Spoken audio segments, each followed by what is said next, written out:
ng ano ba ngayon? Sunday, October 6, 2024. Ito po yung inilagay natin na isang araw na sa facilities 2 days ago. Tatapos na ng seminar natin sa Green Fowl sa Santa Rosa, Laguna. Tingnan po natin sila. Medyo umuulan po, umaambon. Yan nga sabi ko, alerto pagka medyo hindi ayos ang kanilang kilos. Pag matagal ka na nagmamanok, kabisado mo kung may dinaramdam sila o wala. Tingnan po natin, yan, medyo basa, pero gusto nila yan, malamig ang pakiramdam. Sariwa.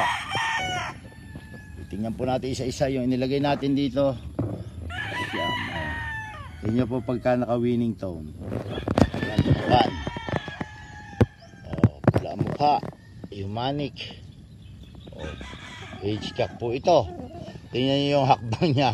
Parang gustong tumigas yung paa. Ay kung wala pong facilities na ganito, na nakakalakad, nakakatakbo, nakakalipad, malalaos po yan, babagal. Pag Sunday po, wala ang tauhan. Siyempre, meron din ang araw ng pahinga, midday off yan. Di ako po ang nakatutok. Mas gusto ko po ito sa nasa manok kaysa magsabong. Pag nagsabong di naman siguradong mananalo sasama pa yung pakiramdam mo pag talo. Di dito ko na lang sa manok, tipid pa. Bisitahin po natin sila. Parang kayo pumasyal dito, titingin-tingin sa manok. Pag kursunada po nyo alaga nyo, ganito, alam mo sila, napapasyala, makita mo lang, masaya ka na, basta walang diferensya. Tingnan po natin, ito, libang po ako sa ganito kasi po tinututukan ko yung trial ng winning tone. More than 60 days na po. So far maganda po ang resulta sa akin. Ito ito yung isa niyang pinsan, kamukha din. Ang ganda nitong isang ito.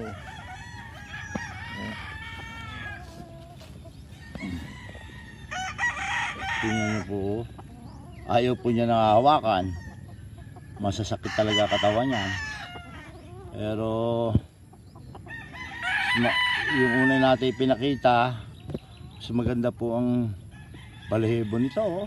Tatapos na rin yung sa leeg.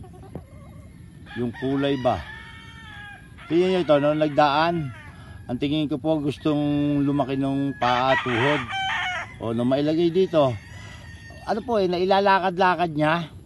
Ito, kumpara dito sa isang to, sa una, ito mas maganda ang response.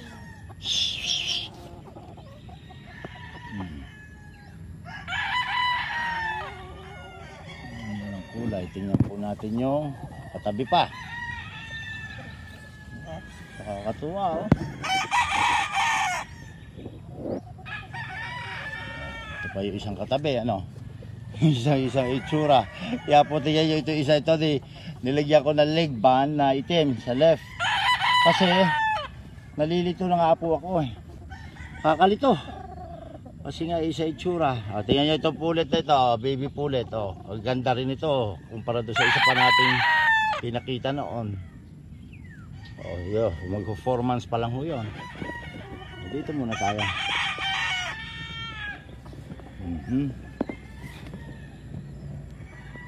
Ayan, susuan yung pin feathers ko tawagin yung leeg.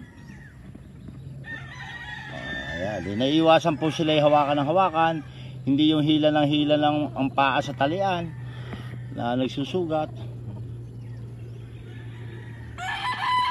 Uli natin yung sunod.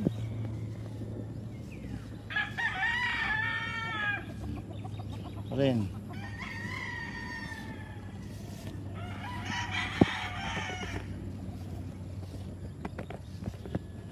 Oo. Medyo maputik pa yung kanyang balahibo. Kanya-kanya po kasi na ang response sa paglulugon. Meron pong fast molters, meron pong slow molters. Pero mas gusto ko po yung ano, yung hindi mo siya binubunutan ng buntot, pakpak para bumilis. Hindi po dapat pabilisin. Yung natural lang. Lagi ko pong inuulit, the best way is the natural way. Siya nakakaalam niya kung kailan tutubo yung kanyang balahibo. Mahalaga po, balansyado yung kanilang kinakain. Ito na po. Sanay po ako magpalugon. 12 years ko na ito. Hindi lang. Ginagawa itong ganito. Para dito sa isang to. Magtitiyo, magpipinsan. Yung unang dalawa magkapatid. Tingnan nyo, may leg band din po itong itim para wag ako malito. Alam ko po kung anong bloodline na nakapasok dyan. Kasi ako po ang gumawa. Pag breeder ka, ikaw ang gagawa ng linyada mo. Pag hinawakan po ito, mamamalo po ito. Manunuka. Tsaka delikado. Kung hindi maiwasang hawakan, edi may pamamaraan. Tingnan naman natin yung apat na pungusta, yung pinakita ko sa inyo noon. Ngayon naman, apat na may palong. So, medyo maputik ang ano niya. Ibo pa. Pati yung pula ng mukha at saka binti, ang inoobserbahan ko palagi. Kasi sa pamamagitan po kung pulang-pula, mababasa mo na yung kanyang health status.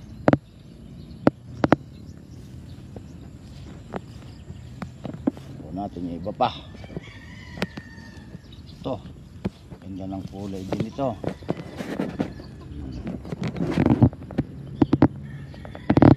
Tingnan natin.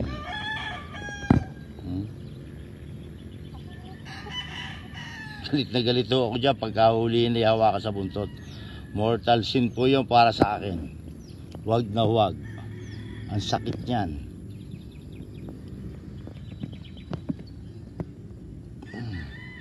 Buhay na sila para sasakyan na overhaul pagka natapos ang lugon, parang bagong gawa uli siya. Kaya kalakasan po yan ng manok.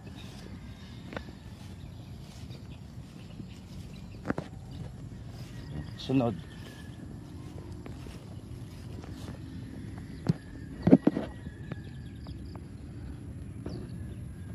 Ito, uniform naman sila na ano yung head status nila.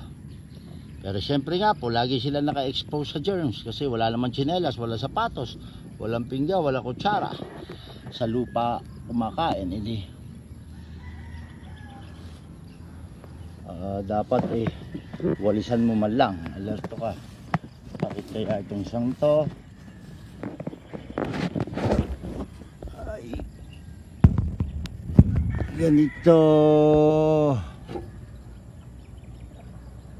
Natin tatlong may palong na yung nakita natin. Ito pa isa, may taas para po hindi bigatin na katawan pag inihanda.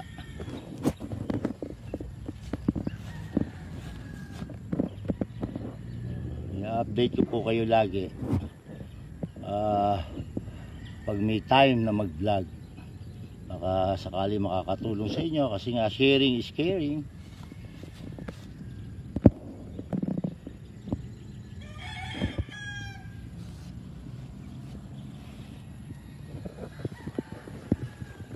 Ayan natin sila. Ayan po. Medyo makalat pa, magtatabas na naman. Ayan po meron sila sariling pahapunan na hindi mo sila kailangan hawakan. Nandiyan lang po sila. Libang na ako ng ganito. Pag magsasabong kasi malakas yung sabong dito sa Lipa City, Sunday araw-araw meron. Instead na magsabong dito na ako sa safe. Nanonood ng manok, hindi nyo ako maiinip sa ganyan. Sa January na lang po lalaban sa World Slasher Cup. Ito ay Ganda, ang kinis na. 2 to 3 weeks pa, lalo na. Ay, tingnan po natin yung iba naka-cord na lumulugon. May tira pa lumang buntot. Ito, masasakit sa mata. Anyway, nagbisita lang po. Mag-aayos po ulit ng sunod na seminar. Malamang ang sunod ay Angat Bulacan or Mahayhay Laguna. Depende po.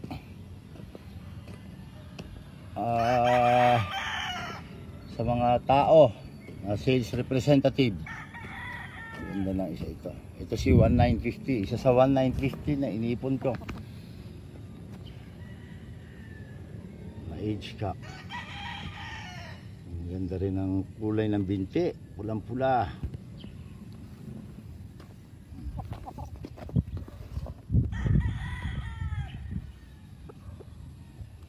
Ano po eh. Wala ang tauhan. Mas lalong dapat tututok ka. Kasi delikado. Baka meron ng masalimuot na nangyayari. Ako nga po eh sobrang ingat ko na. Nadidisgrasya pa. Ang hindi ko maintindihan, bakit ba ito araw-araw binabantayan mo na? Bakit ito ay natatalo pa? Diba? Ganyan po sabong eh. Kailangan po palakasan ng pakiramdam. Kasi hindi mo naman sila nakakausap eh. Yun nga lang po. Kahit anong galing mo magano, kahit sino ka pa, kahit pag gano'n kadami ang pera mo, hindi mo kayang piliin ang siguradong mananalo. Wala po noon. Kaya nga po, unahan na lang kayo. Yan sa akin po ha.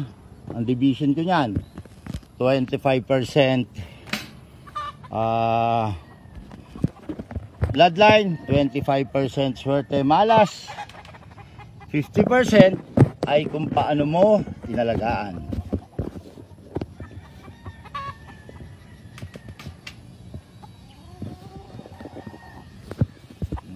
Ito, kuhanan po natin ng malapitan. Yan, gusto ko yung saman.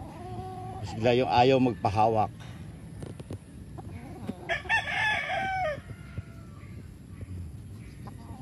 Kaya po kita nyo yung winning tone. 16% lang yung sipit niya. Mix na siya ng grains at saka pellets. O yun lang po ang pakain. Pagka paulit-ulit ako. Kasi talagang proven ko eh. Ididiworm mo siya ng pakyaw.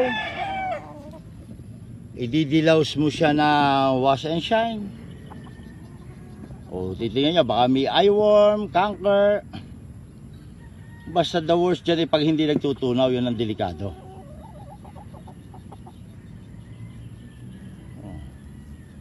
Sa susunod po ulit, umaambon. Pero gusto nila yan, namumula-mula sila dyan. Okay. Basta po tayo. Tuwa lang ako dito. Hindi ka napapagod pag gusto mo ang nakikita mo. Yung lakad niya, inoobserbahan ko. Sige. Hanggang malapit na po. October, November, December. Kailangan pagka papasok ka 60 to 30 days before ang laban, ready ka na. Ang palo niya dapat yung palong panlaban na.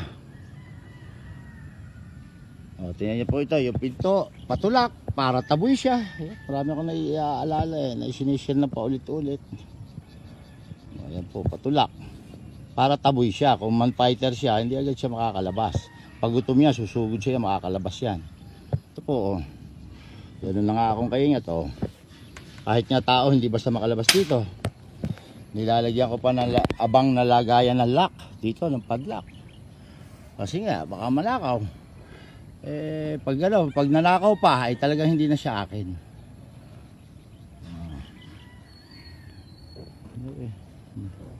Ano po?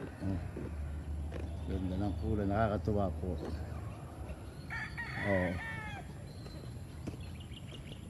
Po, yan naman po yan, nagkakataloy sa alaga na lang. Saka sa pili mo, yung pagpili po, hindi sa pulso mo, pakiramdam mo.